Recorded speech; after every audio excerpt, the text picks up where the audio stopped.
The RB20 has sustained a difficult weekend in Monaco, and it seems like signs of vulnerability and other teams catching up have finally come knocking on their door. Steps taken by Ferrari and McLaren are quite significant, as Red Bull were comprehensively outmatched, with Max Verstappen managing only 6th place as Charles Leclair claimed an emotional maiden home victory for Ferrari.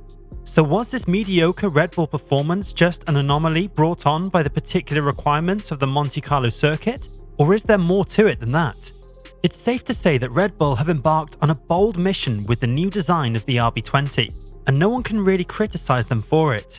They have made the most of their opportunity with the RB19, winning 21 of the 22 races in the previous year. However, after just 8 races this season, Red Bull has already lost 3, which is not a bad trend because the team knew the 2023 season was just a one-off. Although applying a concept proclaimed a failure by Mercedes, Red Bull were able to find a sweet spot with the RB20, enjoying a strong first couple of races. But once McLaren and Ferrari started to bring upgrades, we've seen that the competition can be very close. Although Verstappen held a commanding lead in Imola, the hard tyre just didn't work on the RB20 and had to extract every little edge he had to keep Norris at bay, preventing a last lap loss. While Imola was a close miss, Red Bull hit trouble right from the start of the Monaco weekend. During FP1, both Verstappen and Perez complained about the car's poor ride, referring to the balance to be on a knife's edge. It never got better from there onwards, setting the tone for the weekend. The RB20 was poor over the bumps, didn't ride the curbs well, and always was off balance. What made Monaco such a difficult circuit is that no other circuit has as many bumps, curbs, or camber variations as Monaco does. At Monaco, the ride is all down to how stiff the car needs to run. The RB20 works fantastically in an aerodynamic perspective, thanks to running close to the ground as possible without triggering porpoising or mechanical bouncing to maximise underfloor downforce. That has been key to Red Bull's success within previous ground effect cars.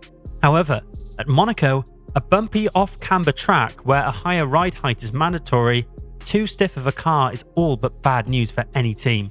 But ground effect cars by default requires teams to run cars a lot stiffer than other conceptual cars, as aerodynamic losses are ginormous, and that is one loop Red Bull has gotten into with no imminent fix around the corner. Red Bull worked endlessly to improve the RB20 setup at Monaco to no avail. While stiffness was the main issue, the team tried softening the suspension up to make the car more compliant over the bumps and curbs. But the aerodynamic losses were far too great, with the rear sliding all over the place, costing even more lap time. Therefore, the only answer Red Bull had was to live with the poor ride, because softening the car's mechanical platform simply didn't work. When talking about the car's performance and the general impression of the RB20, Verstappen went on to say, "We went from soft to stiff to everything, but the car is like a go-kart. It's like I'm running without suspension, so it's jumping around a lot, not absorbing any curb strikes, bumps or camber changes. It's not something new. We've had this problem since 2022, but the fact that we have a car advantage masked it a little bit because we gain in the corners where the curbs and bumps are not so much of a limitation. It's a fundamental problem, so it's not something that will be fixed within weeks. The pre-season testing was supposed to fix the weakness, but it didn't happen." While the car itself was one problem, these problems were not unmasked during the team's preparatory simulator work, revealing correlation issues between the Red Bull simulator and on-track performance. Helmut Marko considered the discrepancy to be a primary issue, adding, "The correlation between the simulator and the track doesn't work. In the simulator, we pass over the curbs without problems. Here to quote for Verstappen, the car bounces like a kangaroo." This is the problem which was also evident in the setup in Miami and partly in Imola. This is where we have to start.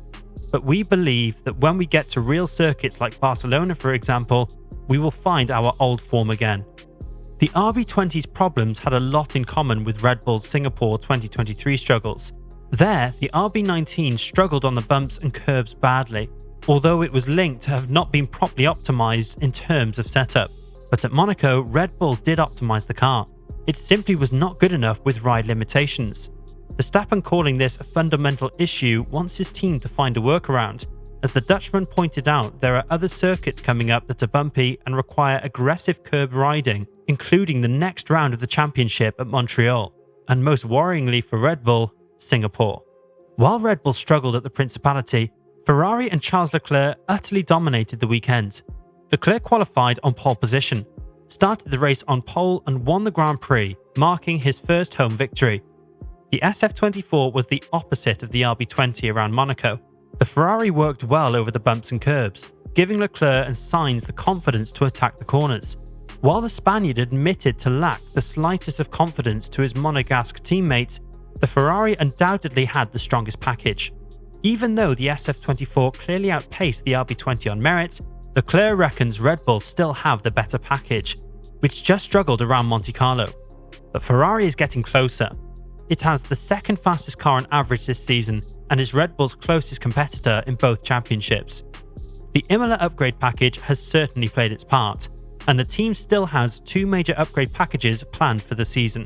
McLaren have taken a significant step forward since the team introduced upgrades at Miami. The MCL38 was well in the mix at Imola, and certainly was in the hunt at Monaco. But Piastri was the one leading at the Principality, who had a sniff at pole position, but lost it due to tiny errors from his side. Still, the Woking-based team came off second best behind Ferrari, finishing a solid P2 and P4, which Norris likes to call as a good run of form and very good signs for the future. The 2024 McLaren is a car that excels in high-speed corners, but recent upgrades has drastically improved the car's slow speed performance as well, to the team's surprise revealed by Andreas Seller. This makes the McLaren package much more consistent, and a consistent threat to Red Bull in almost every single Grand Prix moving forwards. Mercedes is making slow yet steady progress with a series of upgrades trailing back to Miami. The most recent update is the introduction of a new front wing on Russell's Mercedes, as Lewis did not want to risk the only single component around Monaco. Results are for the first time this season. Mercedes also joined the ranks of being a threat at Monaco, with Russell being able to set a time to out-qualifying Max Verstappen. Trackside engineering director Andrew Shovlin confirmed that the new front wing is working as intended, and both cars will equip it at Montreal. The Silver Arrows are still somewhat behind the leading pack, but they do have a string of upgrades lined up in the pipeline for the next couple of races to hopefully reduce the deficit and get into the mix. The problem Mercedes has to fix is to improve the car's working window in various speed ranges, one clearly masked at Monaco, but a weakness which technical director James Allison believes will be tamed with upgrades well before the summer break.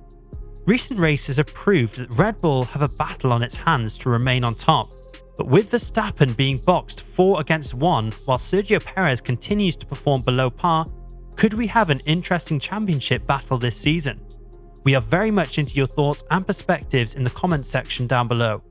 And on your way down, don't forget to subscribe to the channel to get notified of our future uploads, to keep yourselves up to date about the 2024 Formula 1 season.